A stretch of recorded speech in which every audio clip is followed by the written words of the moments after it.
Hope everyone is good. Welcome back to the YouTube. I actually filmed one a couple of weeks ago, but I edited it, I just didn't like it. I just thought it was really shit. So, I filmed one today, because there is more interesting stuff, essentially. So, between two places at the minute, I'm in Derby half the week at ultraflex, and then I am here at Corpus for half the week. So today we'll be going over to ultraflex. I've got upper today. I've got some work to get through beforehand, so a couple check-ins, little bits to do, some content to make, which I've already done most of this morning. It's about 20 past 11 now. Usually try and train around 1:30. That's just usually the sweet spot for me. I don't like to train really into the evening. I like to have caffeine, funnily enough. So also don't want to be having that too late and having it affect my sleep. But yeah, we'll probably talk through a little bit of work, what I'm doing with clients in a minute. And then also I'll run through the upper session, why I'm doing it, stuff like that. So yeah, hopefully it's enjoyable. Czech, Georgian, been with me years now. It's been a long old time. He's just come back from knee surgery, so I believe it was ACL tear. I'm sure he'll correct me if I'm wrong. It's off the top of my head. When I say just come back, it's been a good while now. Like, he's getting toward recovery and he's getting back to training, so it's been a good amount of time. But yeah, throughout that time we still communicated.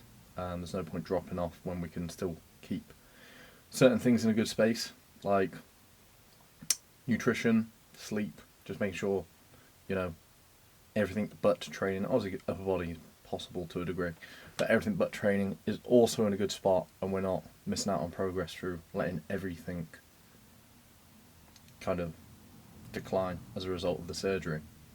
Hello mate, hope you are good. Thank you for the check-in. So, back to work now, back to getting stuff done. So that's something that's just come up, and it is interesting. People see it as a positive, but it isn't.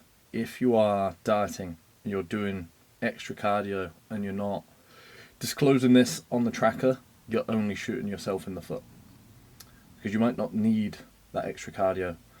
And then if your coach adds more cardio, that means you have to keep up the extra cardio. So you need to do the added cardio and then still do the extra cardio work you are already doing.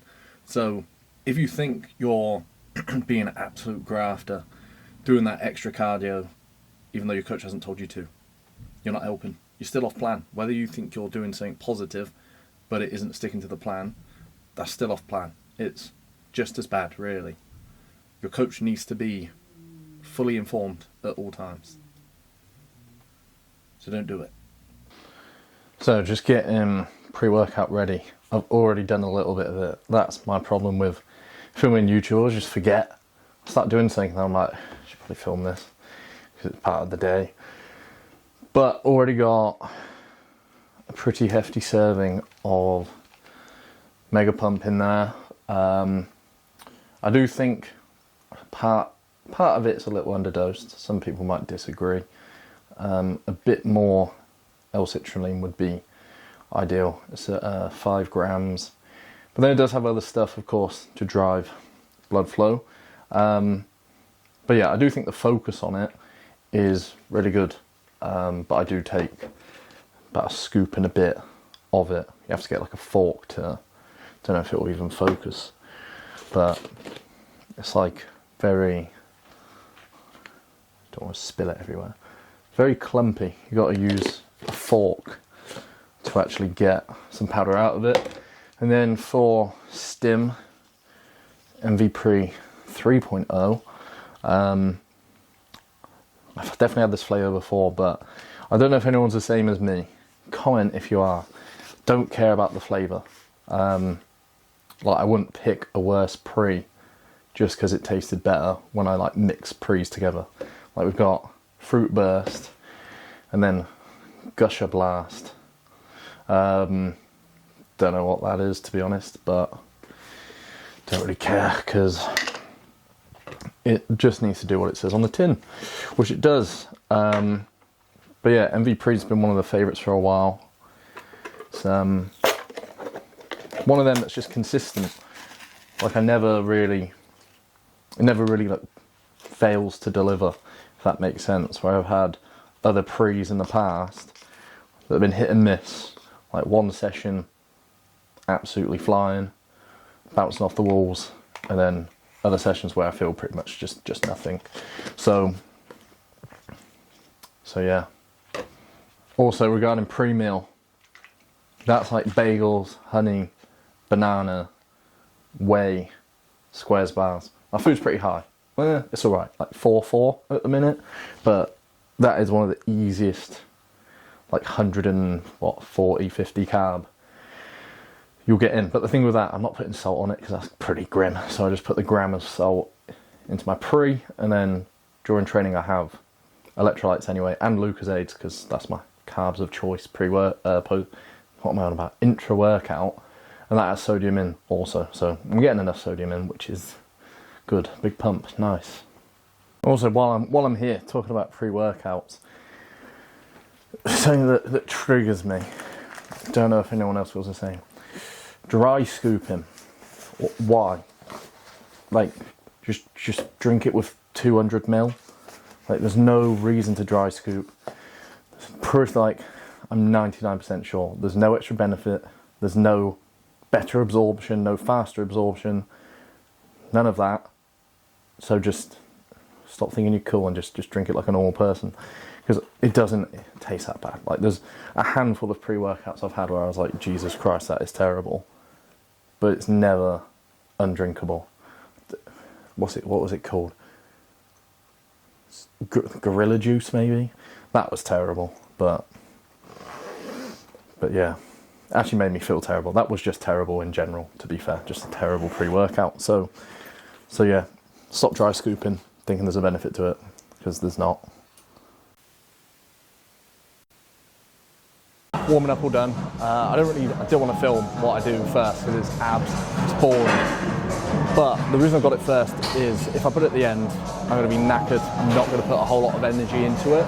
But when you're competing in men's physique, this is an important part, your midsection. If your midsection sucks, or you have a thick waist, you haven't got a very good V-taper, you're going to get marked down. Someone with a better midsection could potentially beat you.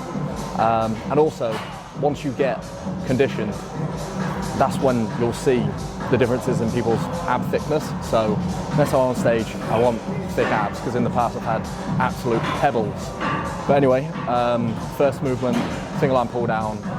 I need a lot more lats, so usually my other sessions have always started with just a single arm pull down, get the lat short.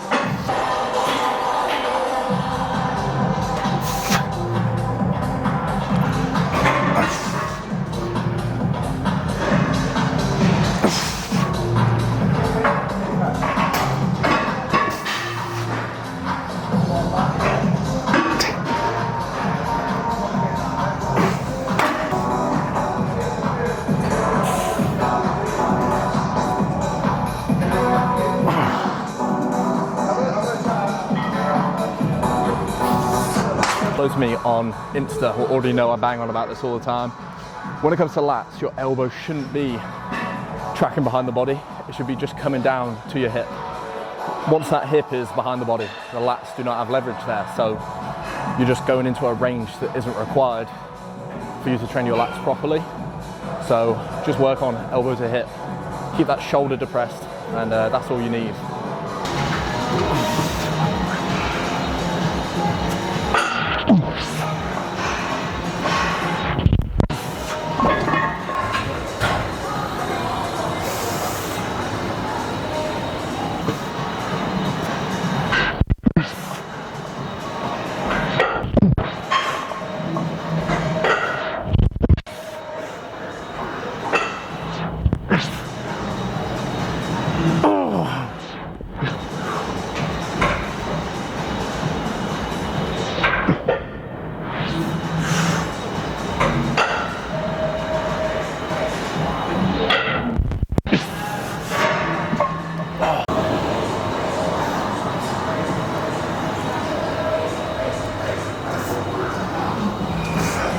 Something that's been apparent over the course of me training, my training career, if you will, is the music I'm listening to before a set matters quite a lot.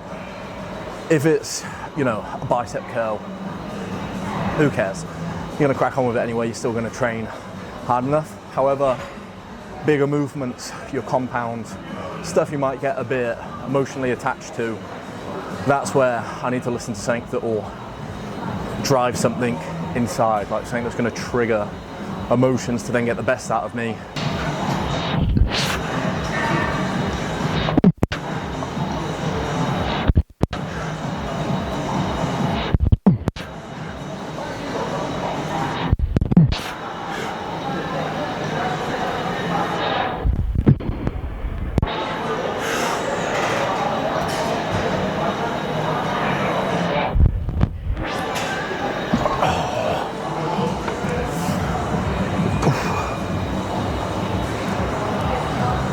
So something with the prime machines is obviously you can change the resistance profile, which is really helpful, to be fair. So I like to load it predominantly in that length and range so it can drop off into the shortened position. So the shortened positions is where you're going to struggle with that lockout. By making it lighter there, you're going to be able to grind through that rep, eventually have it drop off as the weight will travel over the axis of rotation, where obviously the load will drop off, and then you're going to be able to finish that rep. So if you have stuff like this available, I would definitely use it. Just make sure you're not loading it in a stupid range.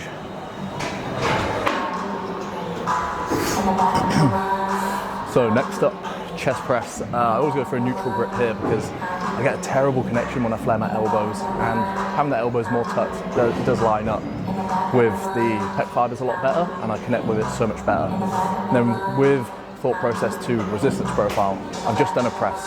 I'm still taxed. It's not like you just, you know, go back to zero fatigue every time you start a new exercise. I'm still carrying fatigue from that into this. Therefore, my resistance profile needs to represent that. So it's still going to be more biased toward the length and range.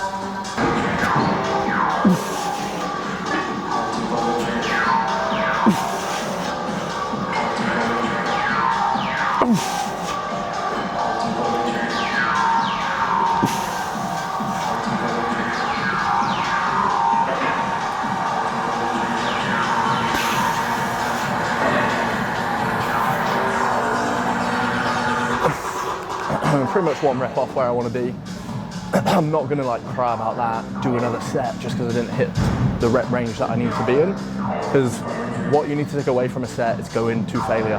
That is where the stimulus is. The stimulus isn't there because you've hit a magical rep range or a magical rep number. There's nothing special about it. Of course, I'm not saying do a fucking shit 3 rep max, but if you're 1 to 2 reps short or 1 to 2 reps over, it's not the end of the world whatsoever.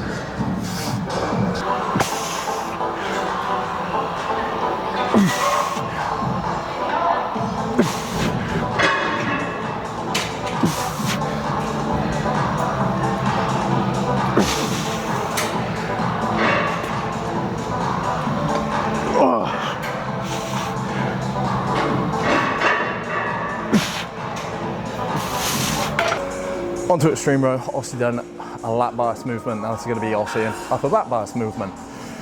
My problem with my physique is that front to back density just isn't there, like being a lanky individual. So over the past like year and a bit off season, a big focus has been bringing that up, and there's definitely been progress, but there's obviously more to go. There's always more to go. No one's ever going to be satisfied, are they? But I was just having to think about like pull downs and a single arm pull down, a single arm row, stuff like that. If you've done one arm, you shouldn't be moving on to the next arm straight away. Like you've gone into one arm fresh, then into one arm semi-fucked. How does that make any sense? Like you're going to put more effort into one side. That's likely going to translate to more stimulus. So half a normal rest time between arms, and then you should be fresh enough for that second arm.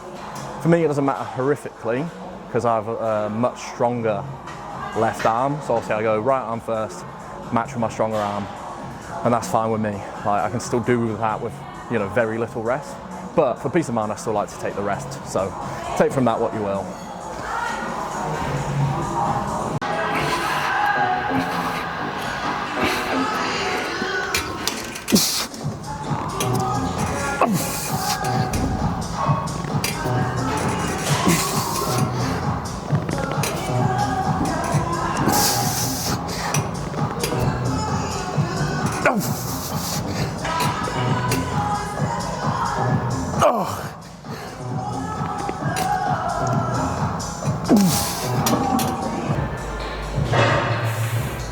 I just tried to record this and didn't press record. Fantastic.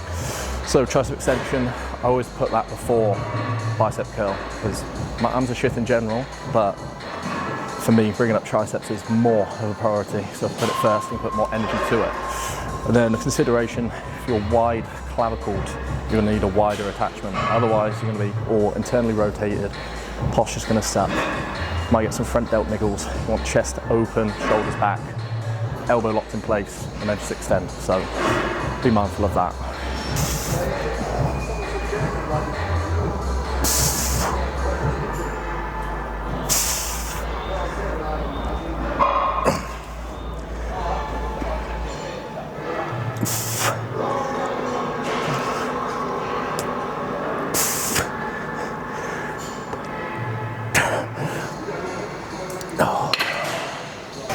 So I've got preacher curl now, 3 sets here. Why preacher curl? Why do I like to brace against something? One, stability, more force production. And then also having the elbow slightly in front of the body is just gonna train the bicep in a more shortened position. And then a lot of my other volume across the week, also you wanna spread it out to increase quality of each set.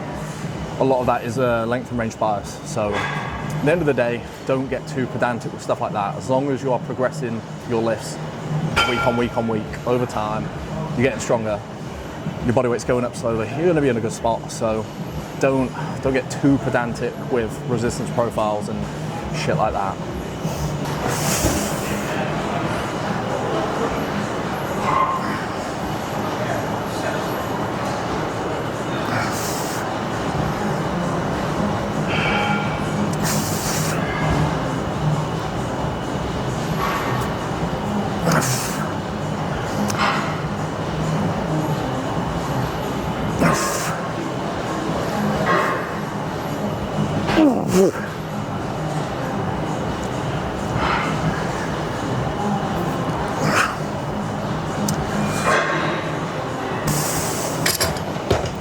So delts to finish, of course, mental Z, you can't have delts too big. However, my delts are the thing that responds the easiest, so put it at the end, that's all that's needed. The volume's not low for delts, but it's nothing crazy. But either way, I don't think I'm ever going to get told and get like, I'm not going to get marked down on delts being a bit out of proportion, really. In mental Z, maybe another category, but I don't know. I haven't heard that happen to anyone.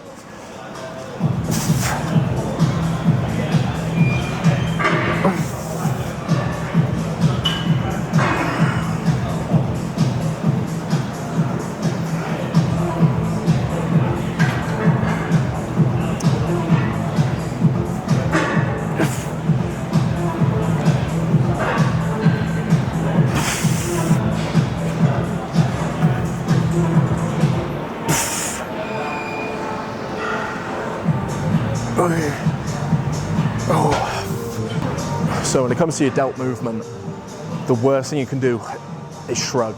You're taking tension away from the medial delt. The whole point is to abduct this point from the body, away, not up. So think depression, sternum, fixed. Don't let that cave over unless you just drag away from the body. So last set here, then it's time to do my check-in. I always do it after this session, every Thursday. Of course, people might say, oh, it's not fasted. Yeah, but I'm pretty routine. I have pretty much the same amount of fluid, the same amount of meals, and do it at the same time, pretty much every week. So yeah. And also, the thought process here is, as well, is when I'm on stage, I'm not flat, am I? We're comparing, we're thinking of a look where I am peaked, I'm pumped, and I'm on stage. So it's better to get it pumped after a session.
Right, that is the session done.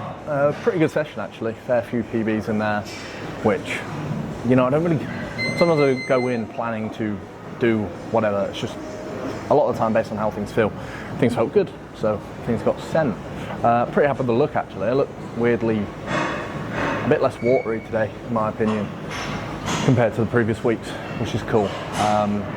But I think body weight has been on the sort of drop a little bit, so potentially a food bump coming tomorrow, which I don't really care about. I'm not pleased, not really against either, but you know, it's just at that point where it's like, whatever needs to be done gets done. So yeah, but if you've made it this far, comment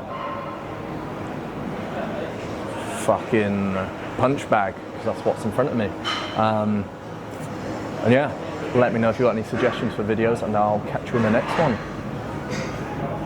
And also, if you haven't been to my Instagram, it is Hugh and then Thompson, but with 2 T's at the start. Give it a follow. Sound.